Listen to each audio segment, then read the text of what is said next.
नहीं महाराज, हमारे जो बाबा सिखा करके गए हम वही करते हैं। बाबा ने तुमको एक दुकान पर बिठाया था और एक दुकान से एक फैक्ट्री बन गई है, तो बाबा ने ये नहीं बताया था है? फैक्ट्री के लिए तो मांग रहे हो कि 4 दुकानों की जगह 10 दुकानें हो जाएं, लेकिन सत्यनारायण कथा में आज भी वही 51 रुपये चला रहे हैं, 51 रुपये चला रहे हैं, और पुण्य वही। देखो अन्न धमन देना, जहाँ सिद्धांत की बात होती है, पूजा पाठ अपने सामर्थ्य के अनुसार होता है। अब पोती का जन्मोत्सव मना रहे तो 5 लाख की दावत कर रहे, और सत्यनारायण कथा मना रहे तो 100 ग्राम पनीर बना रहे। बोले महाराज आजकल का समय है, सब लोगों को शुगर है, कोई पनीर खाता नहीं। अरे घर में जाए, तुम घर के नहीं खाते तो बांट तो सकते हो। अरे पनीर ही कम बनाओ, 10-15 किलो बढ़िया मीठा चकाचक मंगाओ रबड़ी, पर देखो मोहल्ले वाले संघ की आवाज सुनते ही आ जाएंगे।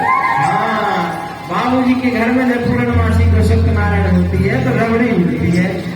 साफ बुलाना नहीं पड़ेगा, सत्यनारायण कथा में लोग कम आएंगे, रबड़ी खाने के बाद लोग ज्यादा आएंगे।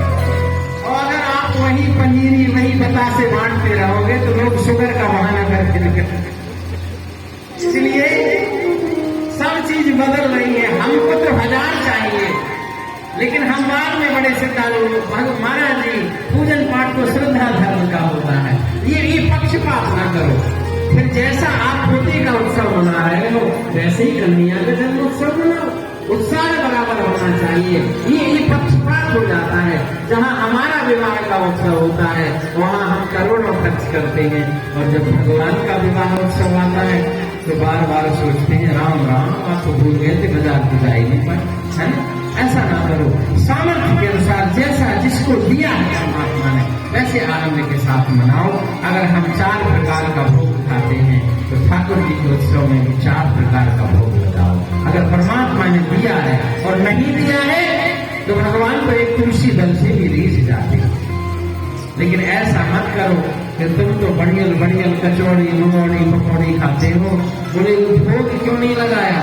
बोले भोग इसलिए नहीं लगाया कि गुरु जी ने कहा था कि प्याज लहसुन वाला भोग ठाकुर जी को नहीं लगता। अब वृंदावन गए थे, तुलसी माला भी ले आए, कंठ में धारण भी कर ली, लेकिन प्याज लहसुन खाए बिना मन मानता नहीं है। तो हम तो पंडित जी ये काम करते हैं, जिस दिन बनाते हैं उस दिन भोग नहीं लगाते, थोड़ा मेले का भोग लगा देते। ठाकुर जी लाना आसान है, लेकिन उसकी सेवा करना कठिन है। मत करो। अगर आप लड्डू गोपाल जी की सेवा नहीं कर सकते हो तो वृंदावन से लाने की चेष्टा मत करो। और अगर लाए हो तो आप दिन में कितने बार चाय पीते हो और हर बार कुछ ना कुछ चटर पटर खाते हो, और भगवान बाल रूप में तुम्हारे यहाँ है।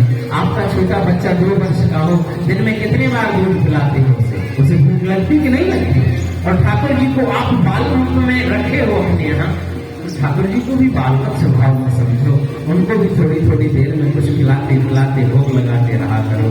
और आजकल तो मैंने लोगों को देखा है, लोग डलिया में गोपाल जी को लिए घूमेंगे और बाजार में चलते चलते पानी पूरी का ठेला दिखाई दे गया तो लड्डू गोपाल उसी ठेले पर और अपना गोलगप्पे